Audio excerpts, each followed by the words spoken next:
नमस्कार, स्वागत है आप सभी का एसीएन न्यूज पर। मैं हूं शाहीन खान। नजर डालते हैं खबरों पर। नक्सलवाद के चलते बस्तर संभाग में रुके विकास कार्यों को तेज करने के लिए सरकार के 4 कैबिनेट मंत्रियों को बस्तर का अतिरिक्त प्रभार दिया गया है। इसके लिए दोनों डिप्टी सीएम को बस्तर और कांकेर का प्रभारी मंत्री बनाया गया है। साथ ही 2 और मंत्रियों को भी कोंडागांव और नारायणपुर का जिम्मा दिया गया है।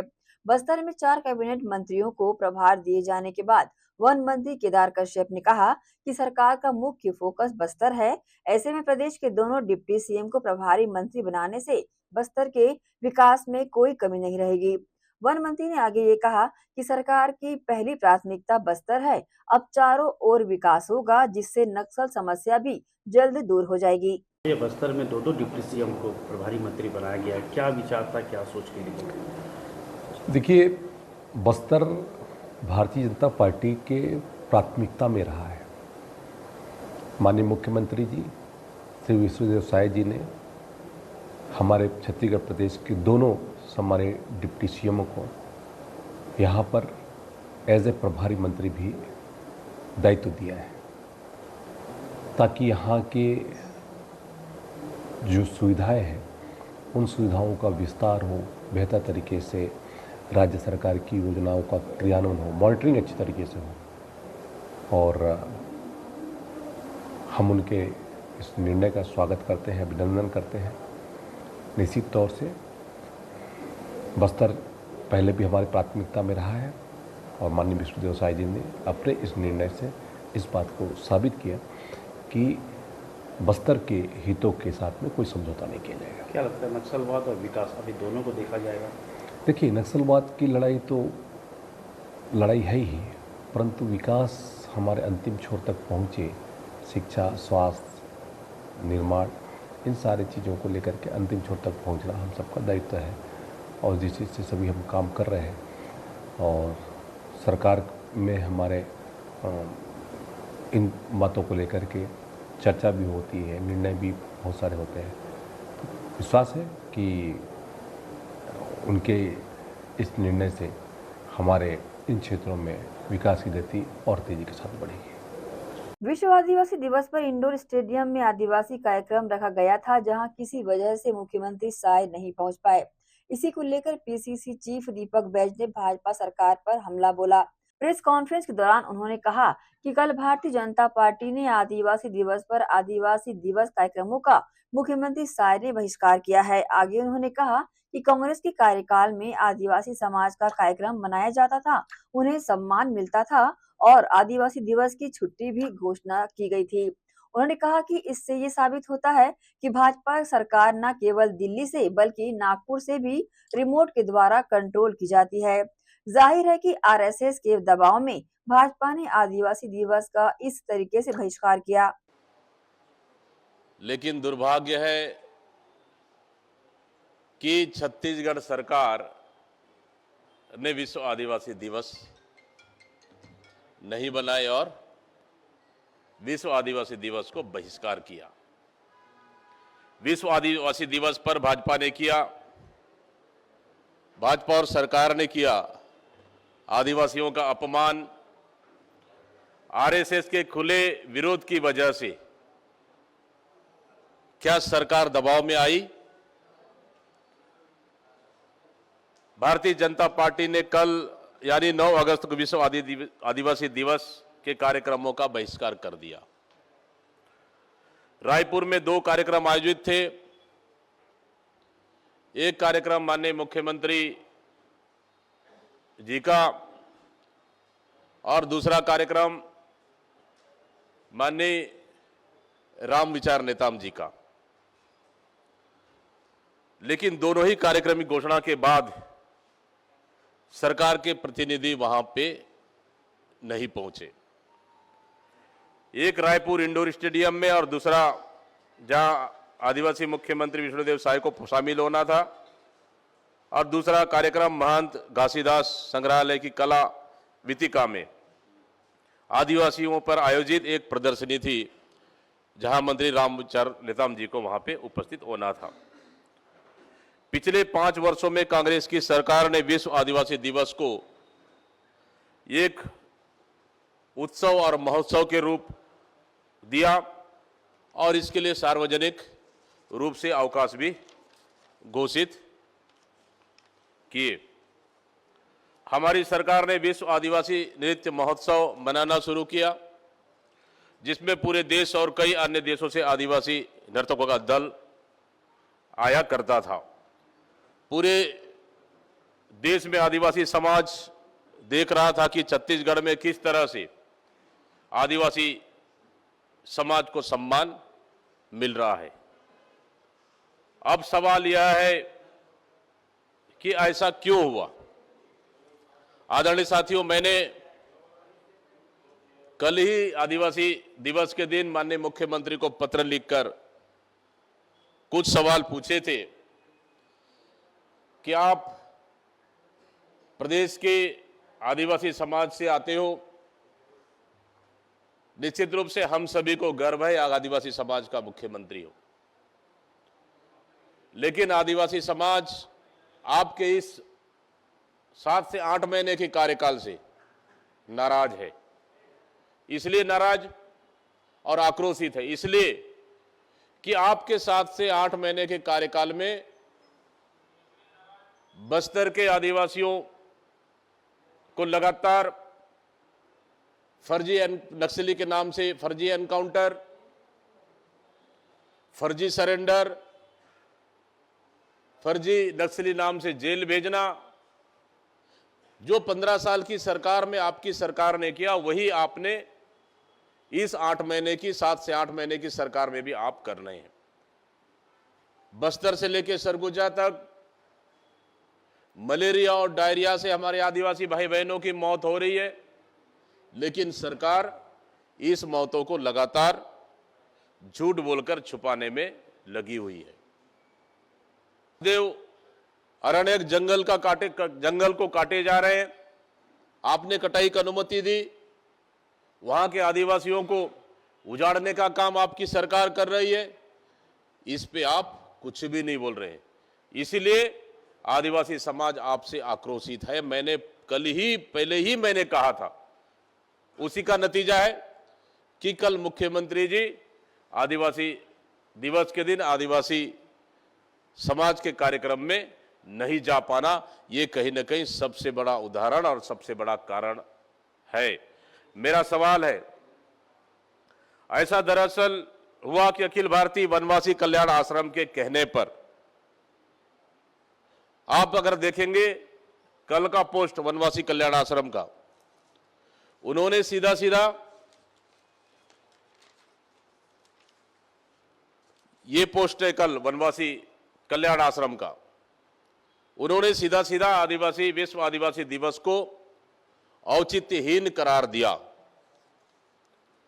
यह संस्था घोषित रूप से राष्ट्रीय स्वयं सेवक यानी आरएसएस का एक अनुशासिक संगठन है, यानी आरएसएस ही इसे संचालित करता है। वनवासी कल्याण आश्रम के राष्ट्रीय अध्यक्ष सत्येंद्र सिंह ने एक सार्वजनिक बयान जारी किया। इस बयान को बकायदा उनके फेसबुक पेज पर भी लगाया गया है। इस बयान में उन्होंने कहा कि विश्व आदिवासी दिवस की भारत में कोई औचित्य नहीं है। उन्होंने कहा कि विश्व आदिवासी दिवस कोई अंतर्राष्ट्रीय षड्यंत्र है। इसका मतलब है कि उन्होंने आदिवासी संस्कृति और परंपराओं को मानने से इनकार कर दिया। वनवासी कल्याण आश्रम की ओर से जारी इस बयान को आरएसएस की ओर से दबाव की तरह देखना चाहिए। इस दबाव का भाजपा की सरकार पर बहुत बड़ा असर हुआ है। भाजपा सरकार नागपुर से चलती है, क्रोनोलॉजी समझिए। हम तो कहते थे शुरू से कि ये छत्तीसगढ़ की डबल इंजन की सरकार दिल्ली के रिमोट कंट्रोल से संचालित हो रही है, लेकिन कल विश्व आदिवासी दिवस के दिन ये पता चला कि ये सरकार दिल्ली से रिमोट कंट्रोल से चलती है, साथ ही नागपुर के रिमोट कंट्रोल से भी ये सरकार चल रही है। छत्तीसगढ़ सरकार की ओर से हर साल विश्व आदिवासी दिन ज्ञापन जारी किए जाते हैं। मुख्यमंत्री की ओर से आदिवासी समाज को अग्रिम शुभकामनाएं दी जाती थी। न तो सरकार ने कोई विज्ञापन जारी किया और न ही मीडिया को मुख्यमंत्री की ओर से कोई शुभकामनाएं जारी की गई। मोला मानपुर अंबागढ़ चौकी जिले की पुलिस ने नक्सलियों का सहयोग करने वाले 5 आरोपियों को गिरफ्तार किया है, जो नक्सलियों के लिए लेवी वसूलने का काम करते थे।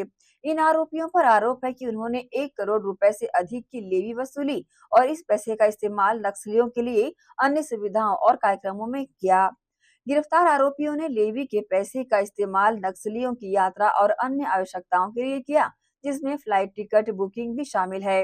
लेवी की राशि तेंदुपत्ते के ठेकेदारों से वसूली गई थी। इस ऑपरेशन की निगरानी पुलिस महानिरीक्षक दीपक झा और जिला पुलिस अधीक्षक वाईपी सिंह ने की। इस अभियान में अतिरिक्त पुलिस अधीक्षक मयंक गुर्जर, पीताम्बर पटेल और डीसी पटेल भी शामिल थे। नक्सल सहयोग सर्जिकल टेकऑफ के खिलाफ यूएपी एक्ट, विस्फोटक अधिनियम और जन सुरक्षा अधिनियम में हम लोगों ने कार्रवाई किया था। और जब सूचना के आधार पर उसके यहाँ रेड की गई थी तो काफी सारे विस्फोटक सामग्री और आपत्तिजनक दस्तावेज वगैरह मिले थे, जिसके इसमें लगातार विवेचना की जा रही थी। और विवेचना के क्रम में हमें बहुत ही नए तरह के बहुत सारे खुलासे हुए हैं। हम लोगों ने पता किया तो ये सरजू टेकॉम जो कि उनके शहरी नेटवर्क के लिए लगातार काम कर रहा था और जो कि अलग अलग जगहों में घूम करके जो नक्सली विचारधारा है इसका प्रचार प्रसार कर रहा था। इसी क्रम में वैशाली नगर विधायक रिकेश सेन के जन्म दिवस के अवसर पर दिखा बधाई देने वालों का जुनून। उन्होंने इस मौके पर आए अतिथियों से व्हील चेयर या छाता की मांग की और आशीर्वाद मांगा। भिलाई वैशाली नगर के सबसे लोकप्रिय और सबके लाडले विधायक रिकेश सेन के जन्मदिन के अवसर पर एक विशाल और भव्य कार्यक्रम का आयोजन किया गया। इस मौके पर विधायक रिकेश सेन को जन्मदिन की बधाइयां देने हजारों की संख्या में लोग पहुंचे। इस दौरान शहर के म्यूजिकल ग्रुप शाहिद आरिफ की प्रस्तुति भी यहां पर दी गई। उनके गाए नगमों ने सभी को उनकी ओर आकृष्ट किया।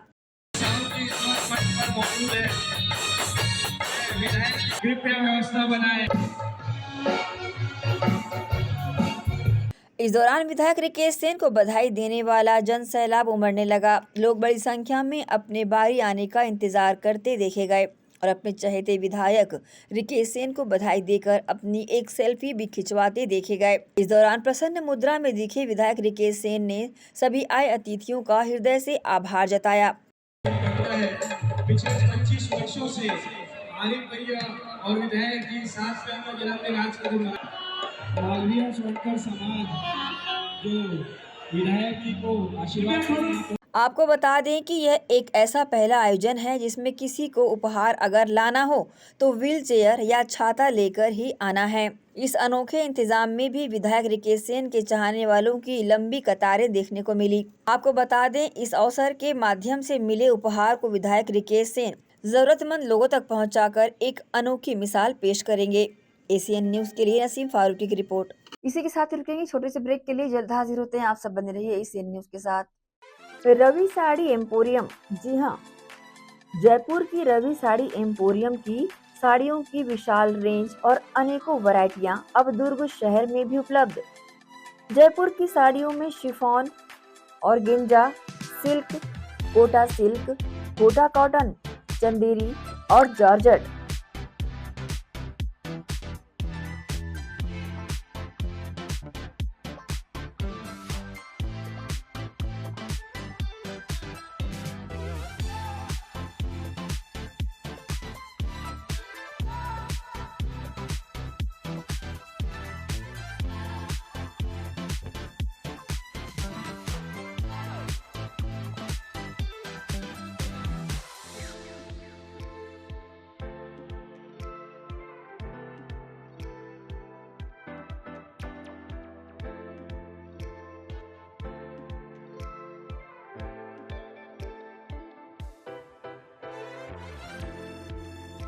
मनपसंद कलर व बेहद किफायती दरों पर रवि साड़ी एम्पोरियम की जयपुरी साड़ियों की विशाल श्रृंखला के छत्तीसगढ़ के अधिकृत थोक विक्रेता बर्नेचा टेक्सटाइल में महिलाओं की मनपसंद जयपुरी साड़ियां उपलब्ध है।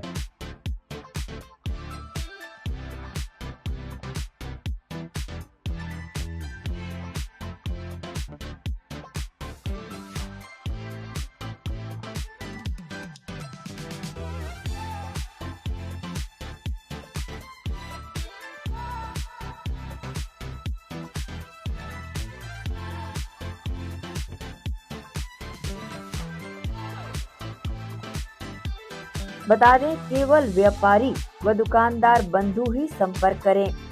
हमारा पता अधिकृत थोक विक्रेता Barmecha textile, Digambar Jain Mandir road, Gandhi Chowk, Durg, Chhattisgarh. Mobile number 9039879080। दुल्हन वही जो पिया मन भाए, साड़ियाँ वही जो हर नारी को सुहाए। जी हाँ, पूजा अर्चना साड़ियाँ।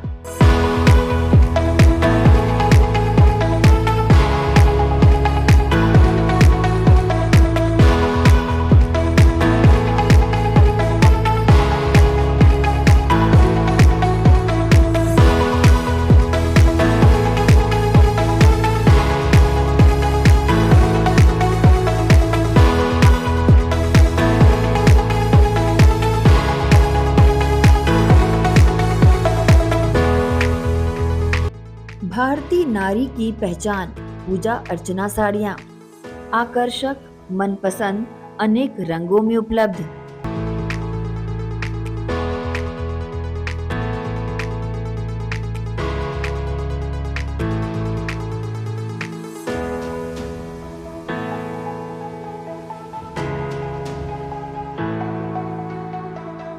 अवसर कोई भी हो, पहने पूजा अर्चना साड़ियाँ। जी हाँ, भारतीय नारी की पहचान पूजा अर्चना साड़ियाँ। सिर्फ व्यापारी बंधु ही पधारें।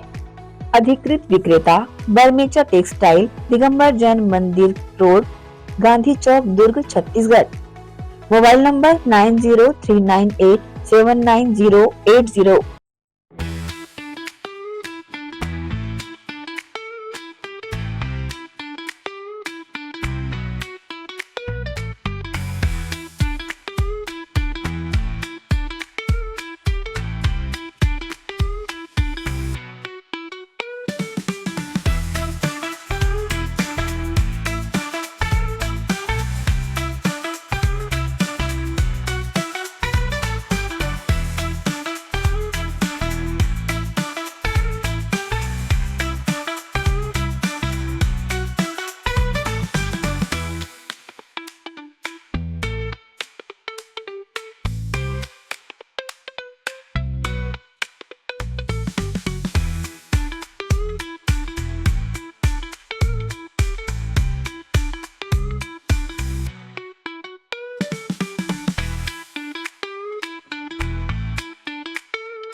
पनेसर कंबाइन हार्वेस्टर, टेक्नोलॉजी में है दम, खुशहाली रहे हर कदम। Panesar agrotech private limited Bharat की हाईटेक कृषि इंप्लीमेंट्स बनाने वाली एक अग्रणी कंपनी है। पनेसर एग्रोटेक को विकसित कंपनियों में शुमार करने वाले मुख्य बिंदु है leader in agro sector, world class machinery manufacturing plant, बारीकी से जांची परखी और क्वालिटी पैरामीटर पर खरी हर मशीन, पूरी तरह trained manpower, ultra modern technology से तैयार 24 घंटे उपलब्ध ग्राहक सेवा, कंबाइन हार्वेस्टर एवं कृषि इम्प्लीमेंट्स में पूरी रेंज। पंजाब राज्य को एक तरफ भारत का अन्न भंडारण पूरा करने में अग्रणी माना जाता है, तो दूसरी ओर कृषि टेक्नोलॉजी में भी पंजाब नंबर 1 पोजीशन पर रहा है।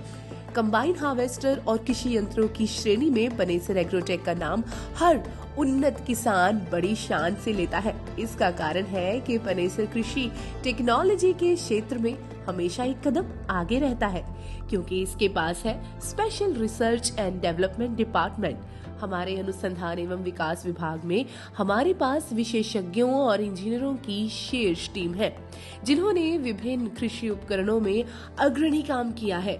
World class manufacturing plant, machinery plant पूरी तरह से उच्च तकनीक मशीनरी और ऑटोमेटेड प्रणाली से सुसज्जित है। हमारे पास इन हाउस CNC मशीनें, VMC मशीनें, शॉर्ट ब्लास्टिंग सेक्शन, विशेष प्रकार के उपकरणों के साथ असेंबली लाइन और न्यूनतम समय में उच्च उत्पादकता वाली क्षमता है। हमारे पास laser plasma cutting machine, hydraulic press और शेयरिंग बेंडिंग मशीनें भी शामिल है, जो मानवीय गलतियों की संभावना को कम करती है और उत्पादन और गुणवत्ता के लेवल को बढ़ाती है। हमारे पास इन हाउस पाउडर कोटिंग सुविधा भी है, जो उत्पाद की गुणवत्ता को बढ़ाती है और एक टिकाऊ मजबूत फिनिश छोड़ती है। हमारी पाउडर कोटिंग लचीलेपन के साथ साथ इंसुलेशन गुण प्रदान करते हुए धूल, नमी और गर्मी से बेहतर सुरक्षा प्रदान करना सुनिश्चित करती है। आइए अब पनेसर कंबाइन की विशेषताओं के बारे में जानते हैं। पनेसर कंबाइन में किसान भाइयों को 8 फीट से लेकर 14 फीट तक हर साइज में कटर बार उपलब्ध है। पनेसर कंबाइन में इंजन की पावर में आप 74 HP से लेकर 133 HP तक कोई भी ऑप्शन ले सकते हैं। पनेसर कृषि यंत्रों के उपयोग से खेतों में आपको प्रति एकड़ अधिक पैदावार मिलेगी। पनेसर कंबाइन की ग्राउंड क्लियरेंस अधिक होने के कारण ये बहुत आसानी से गिरी हुई फसलों की कटाई कर सकती है, जिससे किसान भाइयों को अत्यधिक लाभ मिलेगा। मशीन द्वारा फसल की कटाई के साथ साथ सफाई के लिए आधुनिक तकनीक प्रयोग में लाई गई है, जिससे दानों की सफाई भी आपको बाकी कंपनियों से बेहतर मिलेगी। मशीन में ग्रेन ब्रेकेज ना के बराबर होती है, जिससे दानों का नुकसान बिल्कुल भी नहीं होता। अतिरिक्त वियर एंड टियर से किसान भाइयों को बचाए रखने के लिए पनेसर कंबाइन में ज्यादा घिसाई वाले पार्ट्स उच्च क्वालिटी स्टेनलेस स्टील से निर्मित किए गए हैं। मशीन में उच्च स्तरीय कंप्यूटराइज्ड बैलेंसिंग पार्ट्स यूज किए जाते हैं, जिससे मशीन स्मूथली काम करती है। रात के समय में कंबाइन को आसानी से चलाया जा सके, इसके लिए कटर बार में लेटेस्ट टेक्नोलॉजी का इस्तेमाल किया गया है। पनेसर कंबाइन के स्पेयर्स देश भर में मार्केट में सब जगह आसानी से उपलब्ध है। इसकी ग्राउंड क्लियरेंस बहुत बढ़िया है, जिससे ऊंचे नीचे खेतों में भी आसानी से बढ़िया काम किया जा सकता है। पनेसर एग्रोटेक प्राइवेट लिमिटेड की सभी मशीनें भारत सरकार द्वारा मान्यता प्राप्त हैं। पनेसर एग्रोटेक प्राइवेट लिमिटेड किसान भाइयों के लिए हाई क्वालिटी वाले कृषि इम्प्लीमेंट्स एवं कंबाइन हार्वेस्टर उपलब्ध करवाने के लिए हमेशा वचनबद्ध है। धन्यवाद।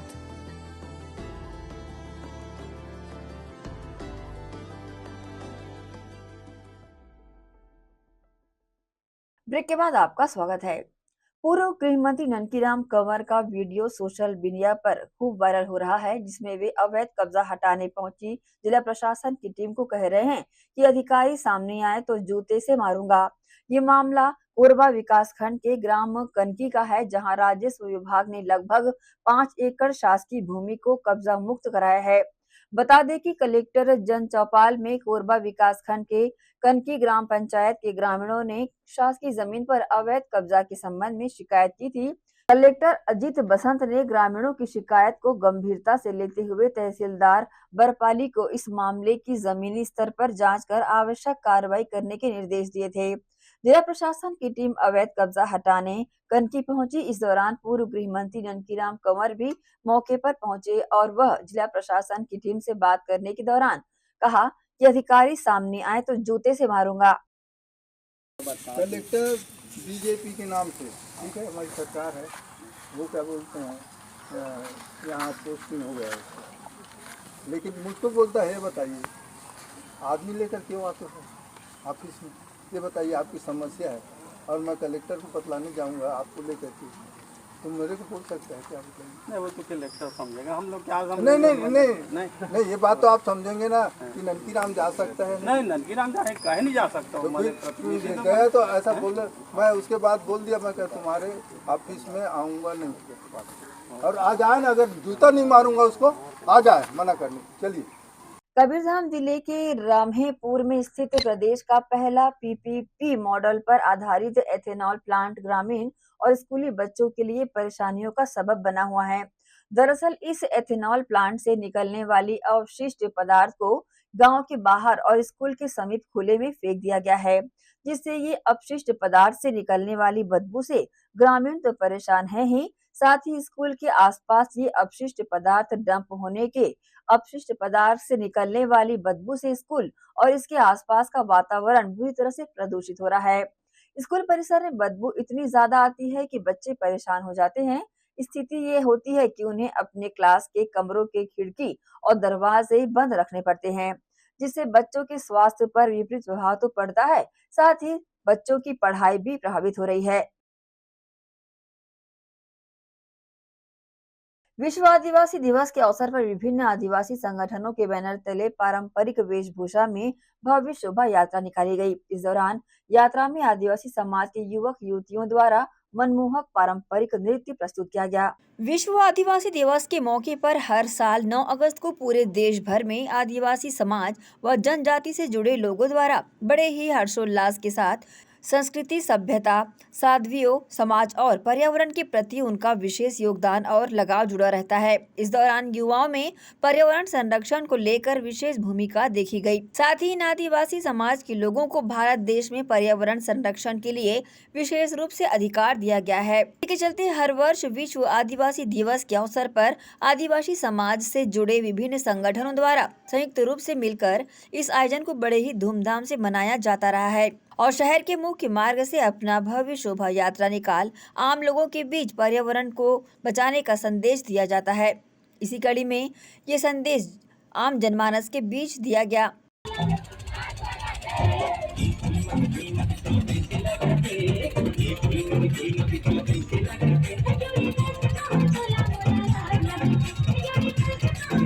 इस दौरान भिलाई शहर में निकली भव्य शोभा यात्रा में शामिल समाज के युवाओं द्वारा पारंपरिक वेशभूषा में अपनी परंपरा से जुड़े नृत्य कर खुशी मनाई गई। भिलाई के सेक्टर 1 सांस्कृतिक भवन में आयोजित कार्यक्रम में सभी आदिवासी समाज के बैनर तले बेहतर कार्य करने वाले पदाधिकारियों और कार्यकर्ताओं को सम्मानित भी किया गया।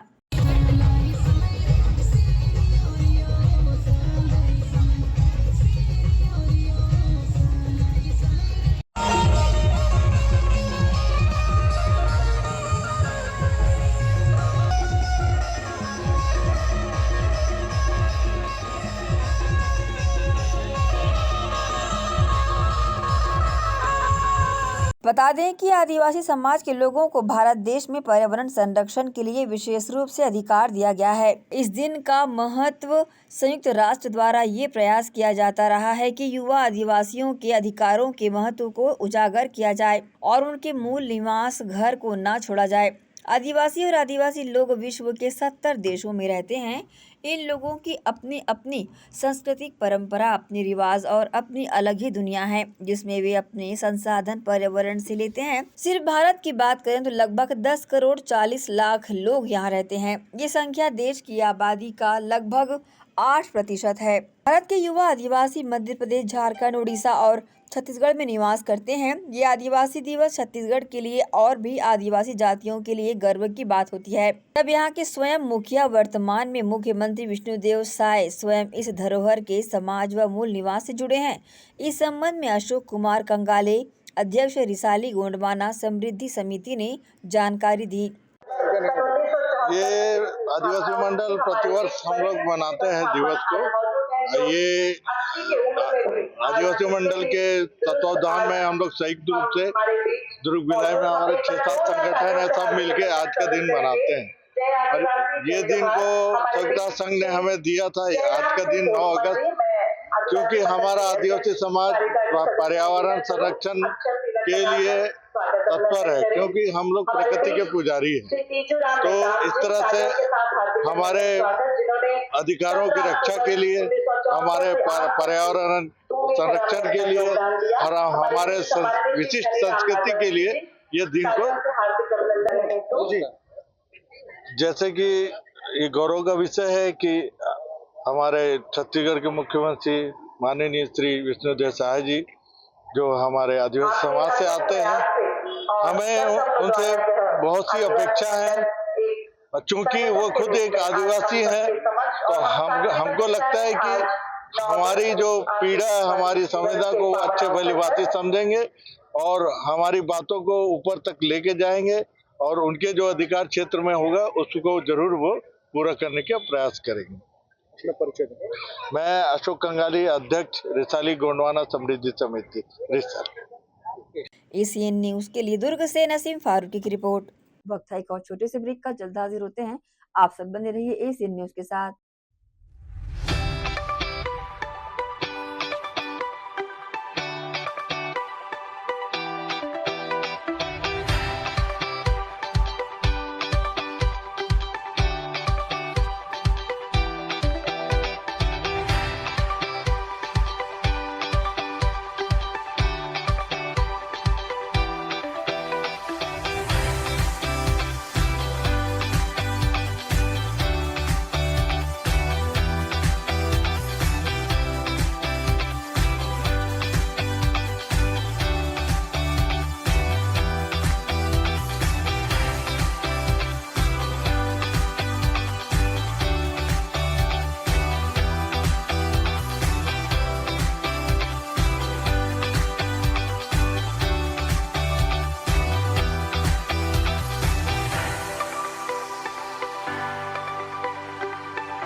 श्री शंकराचार्य प्रोफेशनल यूनिवर्सिटी चुनवानी, जी हाँ, सत्र 2024-25 के लिए प्रवेश प्रक्रिया प्रारंभ है। डिप्लोमा इन फार्मेसी एवं बैचलर ऑफ फार्मेसी के लिए प्रवेश प्रारंभ है। बिना PPHD दिए सीधा प्रवेश। इतना ही नहीं, 10वीं और 12वीं में गणित और विज्ञान के छात्रों के लिए सुनहरा अवसर है। सीमित समय, सीमित सीटें। अगर है सपनों को पूरा करना तो भरना होगा ऊंची उड़ान। जल्दी करें, प्रवेश प्रारंभ है। प्रेजेंटली शंकराचार्य ग्रुप के अंदर 4 फार्मेसी कॉलेजेस हैं। इन चारों फार्मेसी कॉलेजेस में diploma in pharmacy and bachelor of pharmacy की कोर्सेज रन होती हैं। साथ में masters in pharmacy and PhD की कोर्सेज भी हम ऑफर करते हैं। शंकराचार्य प्रोफेशनल यूनिवर्सिटी के अंदर ये चारों कॉलेज एफिलिएटेड हैं and most importantly pharmacy council of India ने चारों कॉलेजेस को अनुमोदन दिया है। जैसे कि आप जानते हैं, Shankaracharya group is famous for its infrastructure, its faculty, its students group, and in every aspect we are on top as from 2008. So in this year also, अगर आप चाहते हैं कि आप 12th के बाद साइंस में आपके भविष्य बनाना चाहते हैं, तो शंकराचार्य प्रोफेशनल यूनिवर्सिटी में एक बार जरूर आए। फार्मेसी कोर्स में अभी डायरेक्ट एडमिशन 12th की % बेसिस पे दिया जा रहा है, तो जल्द से जल्द संपर्क करें। तो एडमिशन हेतु जल्दी करें श्री शंकराचार्य प्रोफेशनल यूनिवर्सिटी, जुनवानी, भिलाई, छत्तीसगढ़। संपर्क करें 9977258200।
ब्रेक के बाद एक बार फिर से आप सभी का स्वागत है।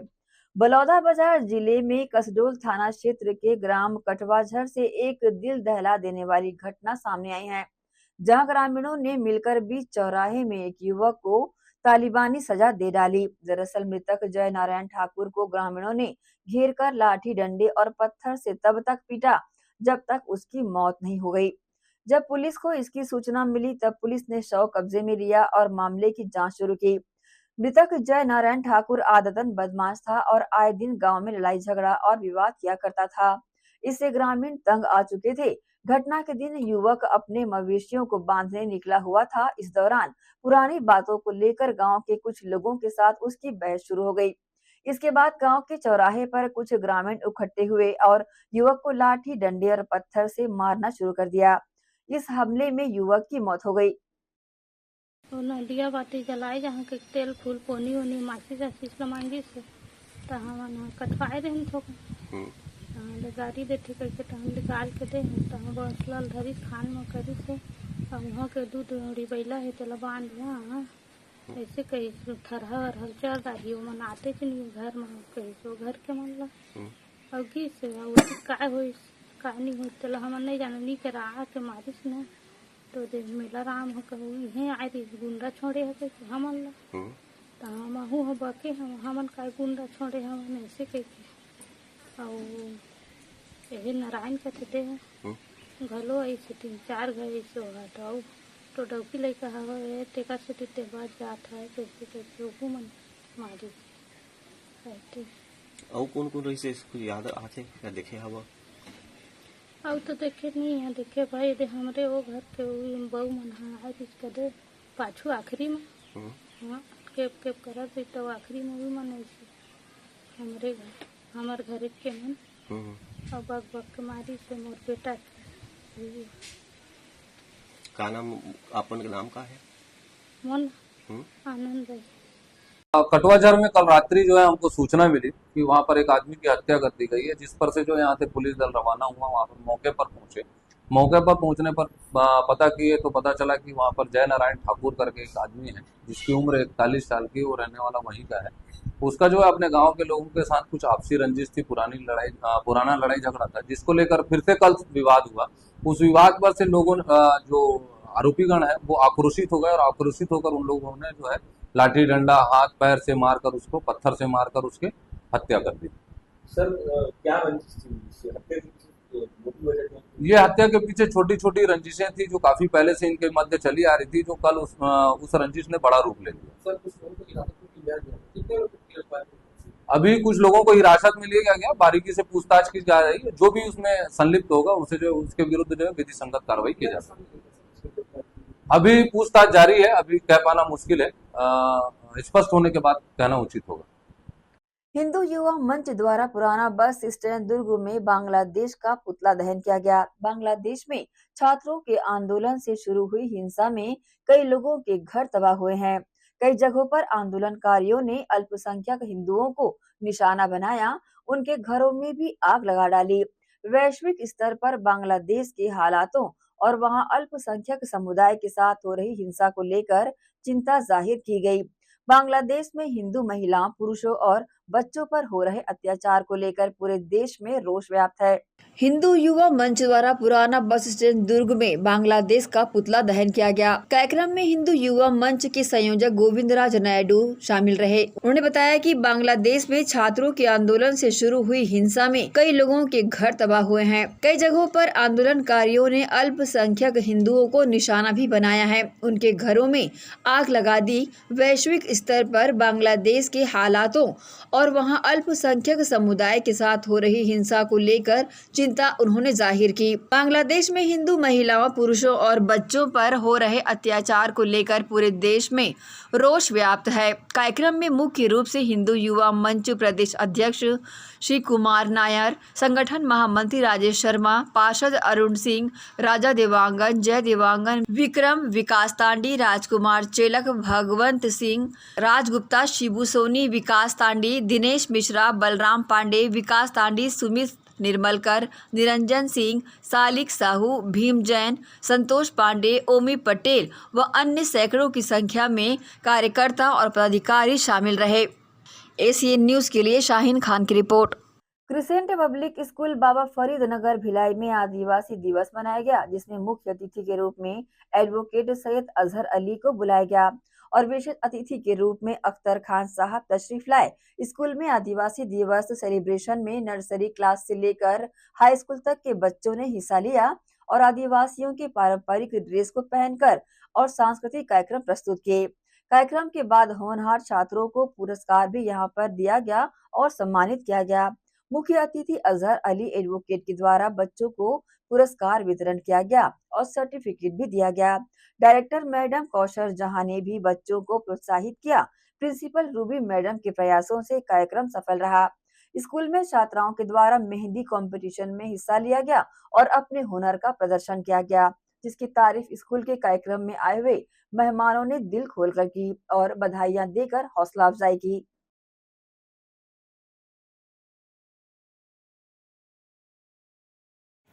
आज क्रिश्चियन पब्लिक स्कूल बाबा फरीद और भिलाई में विश्व आदिवासी दिवस मनाया गया, जिसमें स्कूल के छोटे छोटे बच्चों से लेकर हाई स्कूल के बच्चों तक ने हिस्सा लिया और आदिवासी कल्चर को दिखाने का प्रयास किया, उनके ड्रेस को पहना और हर्षोल्लास से विश्व आदिवासी दिवस मनाया गया, जिसमें बच्चों को प्रोत्साहन करने के लिए उन्हें प्राइज वितरण किया गया और मुख्य अतिथि के रूप में अजहर अली को मुख्य अतिथि बनाया गया, एडवोकेट अजहर अली को, और डायरेक्टर कौशल जहाँ मैडम ने भी बच्चों को प्रोत्साहित किया, वितरण बांटा, प्राइज वितरण किया और मेहंदी का कंपटीशन किया गया और उनको भी प्रोत्साहित किया गया, उनको भी इनाम बांटा गया।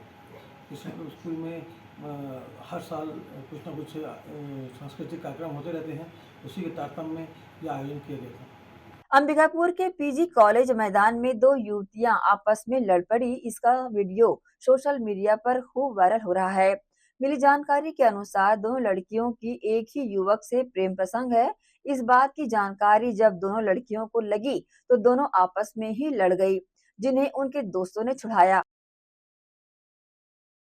इसी के साथ ही आपसे लेंगे इजाजत। आप सब बने रहिए एसीएन न्यूज के साथ। नमस्कार।